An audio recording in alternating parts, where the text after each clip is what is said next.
Perlakuan yang sama-sama penuh kasih yang dia tunjukkan kepada suaminya, mendapatkan rasa hormat dari mereka yang menonton mereka. Berapa banyak wanita, terutama selebritas wanita, yang memanfaatkan dimanjakan oleh pria? Namun, Alexa tidak hanya memperhatikan Kenzi, dia bahkan khawatir apakah Kenzi lelah.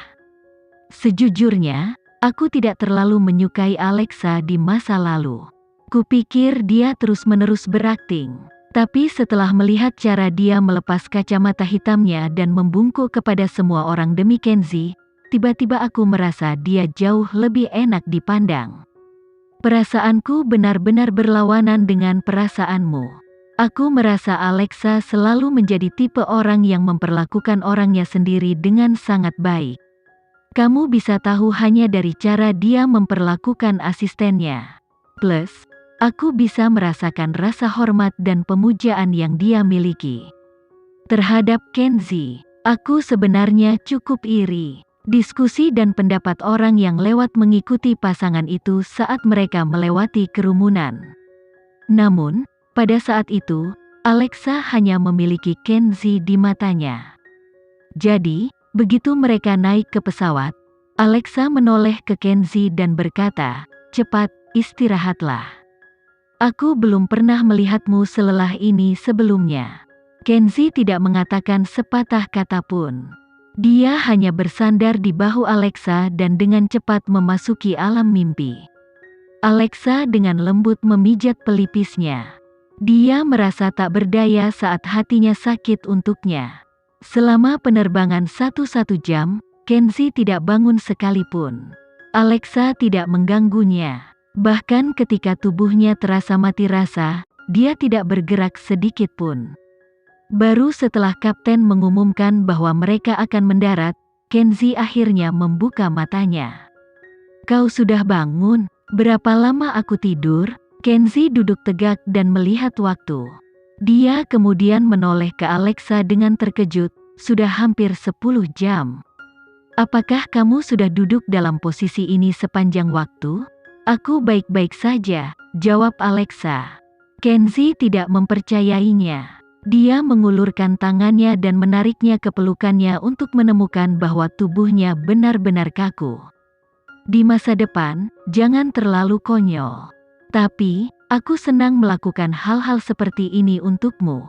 Plus, bukankah cinta adalah hasil dari dua orang bodoh yang bersatu?" Alexa melihat ekspresi khawatir Kenzi dan tidak bisa menahan tawa. Dia merasa, di dunia ini, mungkin tidak akan ada pasangan lain yang akan mengkhawatirkan satu sama lain untuk hal yang sangat sepele. Akibatnya, saat pasangan itu turun dari pesawat, Alexa akhirnya dibawa oleh Kenzi. Alexa juga memiliki penggemar di Jepang. Jadi, dia tidak punya pilihan selain membenamkan kepalanya ke dada Kenzi. Dia tidak ingin dikenali dan dikelilingi lagi. Awalnya, Kenzi ingin membiarkan Alexa menyesuaikan diri dengan perbedaan waktu dengan tidur siang yang nyenyak segera setelah mereka tiba di Jepang. Namun, Sasa menelepon, mengatakan dia tidak ingin membuang waktu dan meminta pasangan itu untuk segera pergi ke studio. Alexa mengerti bagaimana perasaan Sasa, jadi dia meyakinkan Kenzi, "Aku juga tidur cukup lama di pesawat. Plus, begitu aku berada di dalam studio, aku tidak memiliki kesadaran akan waktu.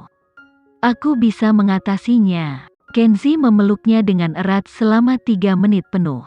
Pada akhirnya, pasangan itu mandi sebentar, setelah mendarat di Jepang dan bergegas ke studio Sasa.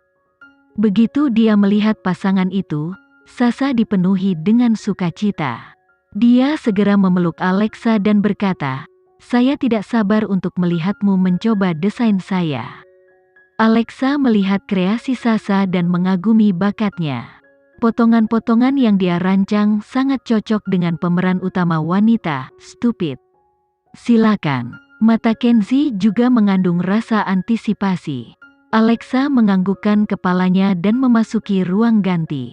Setelah dia mengenakan set pakaian pertama, dia tiba-tiba merasa seperti telah menjadi aktris wanita.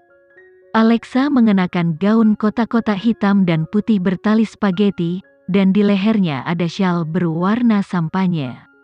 Alexa tiba-tiba teringat bagaimana aktris wanita itu digambarkan dalam naskah. Terutama adegan ketika dia didukung secara finansial oleh seorang pengusaha kaya, dan duduk di dalam sebuah klub tampak linglung. Pada saat itu, dia pikir dia akan menerima takdirnya dan memberinya keperawanan, tapi dia merasa itu tidak adil. Dia mengenakan gaun kotak-kotak saat dia bersandar di bar sambil memindai semua pria yang lewat. Dia berharap untuk melihat seorang pria yang akan membuat jantungnya berdebar kencang, dan hanya menghabiskan satu malam yang indah bersamanya. Alexa berjalan keluar dari ruang ganti dengan membayangkan hal ini dan Sasha menutup mulutnya karena terkejut. Orang yang masuk jelas adalah Alexa, namun orang yang keluar sekarang telah benar-benar berubah menjadi orang lain, meskipun riasannya tidak tersentuh. Kenzie juga menatapnya dengan emosi yang kompleks. Dia selalu tahu bahwa Alexa tahu bagaimana menangkap perasaan dari sepotong pakaian, tetapi dia tidak pernah tahu, dia juga bisa menangkap emosi yang mendasari naskahnya. Sempurna, benar-benar sempurna, Sasha berseru. Ya Tuhan, siapa kamu? Apakah kamu Alexa? Alexa memandang Kenzie dengan antisipasi. Pasangan itu saling menatap untuk beberapa waktu tanpa sepatah kata pun. Akhirnya, Kenzie menarik Alexa ke pelukannya dan memeluknya erat-erat. Alexa telah mengizinkannya untuk melihat salah satu karakternya dihidupkan. Tuan Kenzie, apakah kamu masih ragu? Sasha bertanya dengan penuh semangat. Menurutku tidak ada yang lebih cocok untuk pemeran utama wanita selain dia.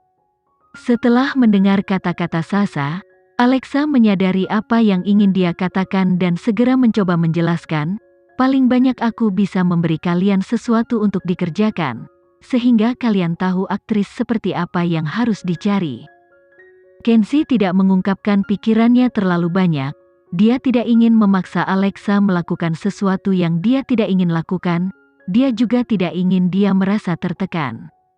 Alexa memperhatikan kesunyian Kenzie dan bertanya dengan rasa ingin tahu, mungkinkah kamu juga merasa aku cocok? Itu karena kamu mengerti aku dan tahu perasaan yang ingin aku gambarkan. Ini adalah kata-kata tulus dari Kenzie. Alexa memahaminya dengan sangat baik. Jadi dia secara alami memahami naskahnya.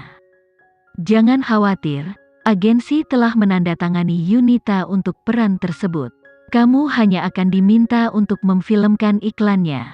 Oke, Alexa mengangguk. Dia hanyalah orang luar di dunia akting. Jika dia diminta untuk tampil sebagai tamu atau memainkan peran sebagai mayat, dia mungkin bisa melakukannya. Tapi, pemeran utama wanita, dan terutama pemeran utama wanita dari naskah Kenzie? Tuan Kenzie, kamu benar-benar tidak akan mempertimbangkannya? Pekan mode akan segera dimulai. Kenzie mengganti topik pembicaraan. Selain itu, aku ingin dia bersinar dalam bidang keahliannya sendiri. Dia tidak kekurangan apapun dan tidak perlu mengubah jalur karir dulu. Kamu akan menyesalinya. Sasha masih merasa ada beberapa hal dalam hidup yang seharusnya terjadi.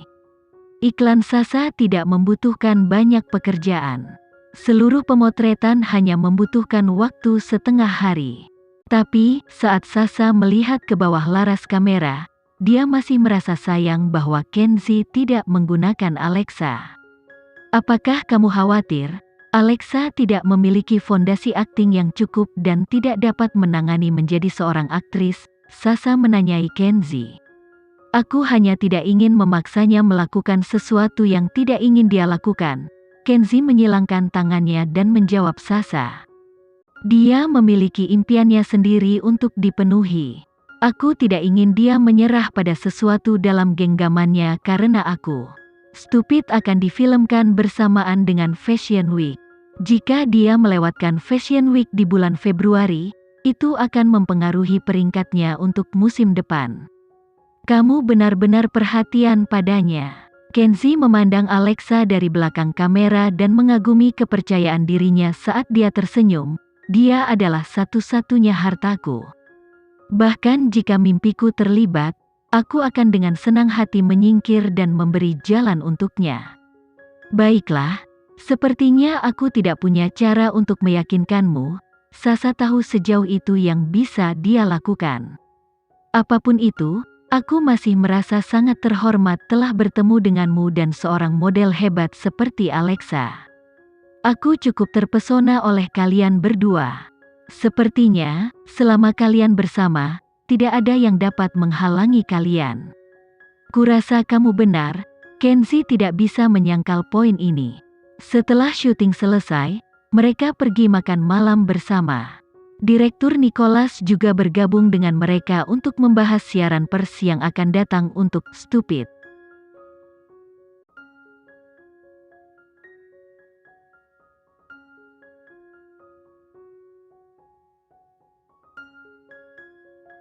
Sekian dulu ya video kali ini, kita lanjutkan lagi videonya di lain waktu.